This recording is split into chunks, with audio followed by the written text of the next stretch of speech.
Salut les Simpson maniaques. Aujourd'hui, on va parler d'un quatuor. Non, pas celui d'Homer. Non, pas celui-là non plus. Non mais aucun quatuor d'Homer. Non, le quatuor des Brutes de Springfield, composé généralement de Nelson, de Dolph, Jimbo et Kearney. J'ai pensé à faire un épisode sur Nelson seul, mais bien qu'il soit un peu à part dans la bande, je pense que tous les regrouper dans un seul épisode est pertinent. Donc on a Nelson, dont le prénom est tiré d'une technique de catch, le Full Nelson. Et comme je le disais il y a un instant, Nelson Mandela Muntz, oui, c'est son nom complet si on en croit à Drôle d'héritage. Nelson est un peu à part. C'est le plus jeune, il n'apparaît pas toujours aux côtés des trois autres, quand les trois autres sont moins indépendants et plus fréquemment en trio. Finalement, on a un peu les quatre mousquetaires. Les représentants du phénomène appelé le bullying aux USA. Bon, on le retrouve aussi malheureusement en Europe, bien évidemment, les brutes qui tabassent et harcèlent les autres gamins. Mais ça me semble être un phénomène de société bien plus important là-bas, ne serait-ce qu'au niveau du traitement politique et médiatique de la chose. On a donc les 4 bullies, généralement traduits en loupards ou brutes.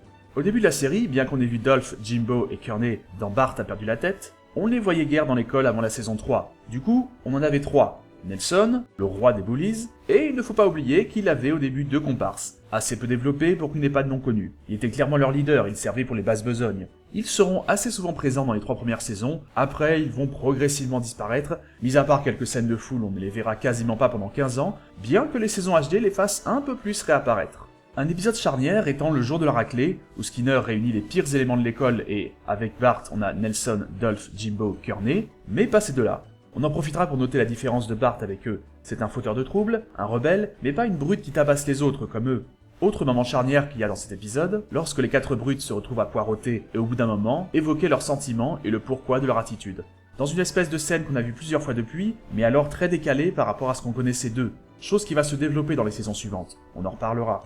Bref, Nelson était donc au départ le leader de ces 2 bullies. Ce que la série explique par une mère souvent indifférente qui travaille dans les bars topless, un père généralement absent, et semble avoir un discours sociétal sur le fait que la pauvreté est un facteur aggravant. Bon, pour sa mère, ça n'a jamais vraiment changé. Pour son père, en revanche, son design, son caractère et son histoire ont légèrement changé plusieurs fois. Un jour en tôle, un autre il est parti, un jour motard costaud, un autre jour père plus bon gars qu'il est arrivé des tuiles. Tout ça n'a en tout cas pas été sans impact sur Nelson et sa propre estime. Il semble presque se faire un devoir de martyriser les autres élèves, au point de retenir leurs points faibles. Il adore se moquer des autres, naturellement, mais à première vue semble assez limité pour ça, se contentant souvent d'un dévoilé en fin de saison 2 dans des versions pas encore finalisées, dans La Guerre des Simpsons, ou dans Un pour tous, tous contre un. Pour maintenir sa carrure, c'est un peu évident de la part des scénaristes, on l'a fait amateur de sport de contact, mais les moments où on étudie sa psychologie sont bien plus fréquents et a priori appréciés des scénaristes. Il reste pourtant celui qui a le plus de moments de sympathie et qu'on peut prendre par les sentiments. Il a noué une amitié avec Bart, il est sorti avec Lisa dans le premier épisode qu'on lui a vraiment consacré, un épisode montrant sa totale méconnaissance des filles, comme quoi bien que physiquement plus imposant que les autres enfants, il reste un gamin de 10 ans, l'épisode est d'ailleurs assez raccord avec ce qu'on connaît déjà de lui. Un des nombreux futurs vus dans la série montrera Lisa se demander si elle aurait dû se marier avec lui. Mais dans Futur Drama, dans un des gags les plus surprenants de la série, à peine 18 ans, il a mis enceinte Sherry et Terry, âgés de 16 ans de surcroît. D'ailleurs, si on en croit ses futurs, le ha-ha se transmet à ses progénitures. C'est d'ailleurs un des rares gags récurrents jamais abandonnés par la série, comme par exemple l'abandon du gag de Monsieur Burns qui oubliait toujours le nom d'Homer. Non, le ha-ha, lui, existe encore aujourd'hui, grâce notamment aux quelques variations trouvées pour le renouveler. Plus surprenant encore, Nelson peut montrer une certaine culture, son appréciation d'Andy Williams montrant d'ailleurs son côté sensible. Mais tout ça c'est logique, j'en avais déjà parlé pour d'autres personnages assez simplement caractérisés au début puis étoffés. Nelson a suivi le même chemin. Dans les premières saisons, c'était juste le loupard de base, les saisons passant, les scénaristes évidemment ont fini par le développer, on a appris à le connaître, et il a perdu son côté unidimensionnel, même si ça a conduit à quelques passages un peu trop bizarres et hors personnage, comme quand il se prend pour Columbo, après avoir cru que Bart et Lisa avaient tué Martin dans C'est comme crétin. Là c'est un peu trop. À vouloir trop jouer avec les attentes du spectateur, en cassant les attitudes préétablies d'un personnage pour le gag, en le faisant plus sensible au moral que d'ordinaire, parfois c'est très bien, parfois on va un peu trop loin. Même s'il est vrai que d'un autre côté, les 4 ont leur passion, qu'ils n'hésiteraient pas à transformer en métier. Dans une certaine mesure, on peut les acheter, alors qu'ils pourraient juste le voler. Ainsi, dans une scène coupée de l'enfer du jeu, on verra Martin qui gagne trop au casino de Bart. I hardly think it's fair to eject a patron simply for discovering certain statistical anomalies. Ce même Nelson tient un petit commerce de triche pour un terreau. Il agit comme un parrain de la mafia auprès de Bart. Et les 4 pensent à un moment devenir garde du corps pour de l'argent, soit implicitement lutter contre d'autres bullies, alors qu'on n'en voit jamais d'autres récurrents en dehors d'eux-mêmes. Oui, sauf ces 2 spectres.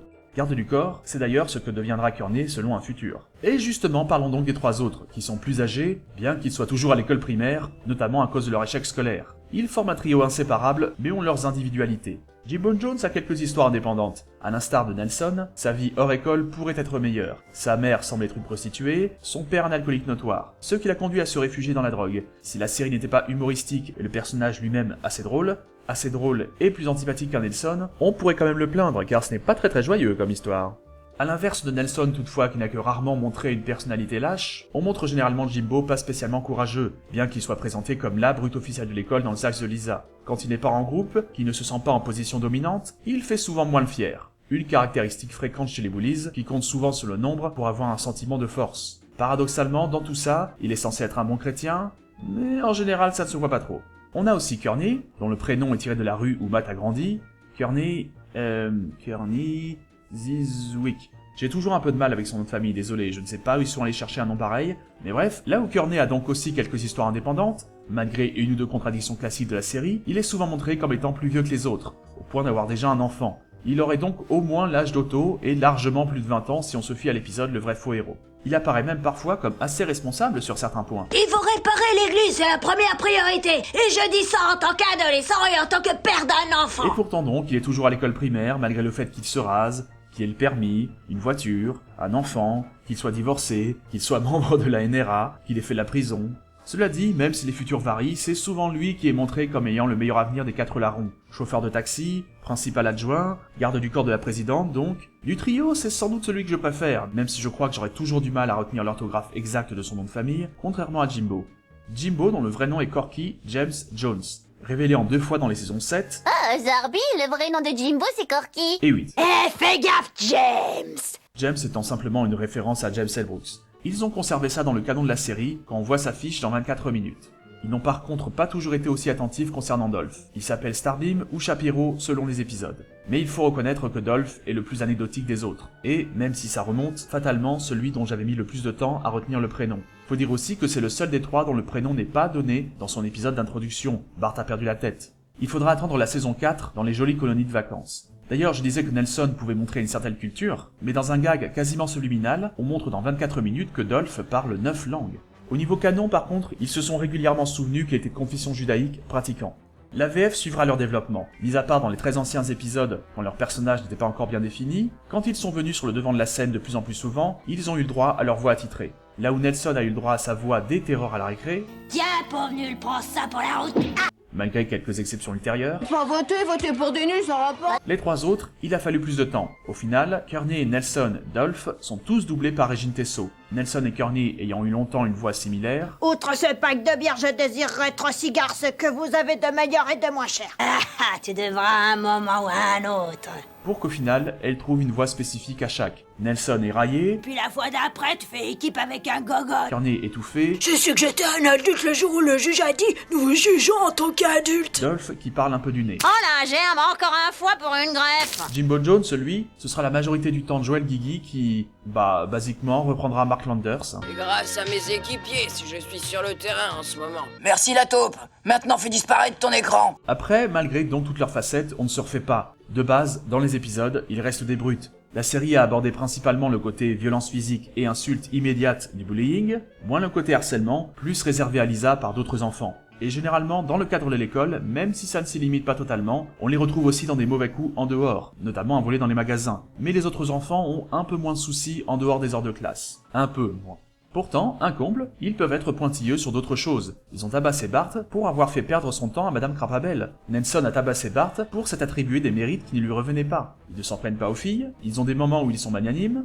Tout est bon pour, occasionnellement, casser leur image de gros dur et, sinon les ridiculiser, au moins les faire avoir une morale bien à eux. Bon après, il est évident qu'ils ont été élevés avec une image très viriliste des hommes. Toute attitude efféminée c'est au mieux de la moquerie, au pire des coups. Martin s'en est pris fréquemment, jusque dans des scènes coupées. Quand on voit leur père, difficile de s'en étonner. Du reste, la série ne s'est pas ennuyée pour le design de leur père. Tous les 4 sont vraiment très proches. Comme quoi, on peut être pointilleux sur certains points et pas sur d'autres. Finalement, ce qui rend ces personnages intéressants, il n'y a pas de mystère, c'est leur récurrence.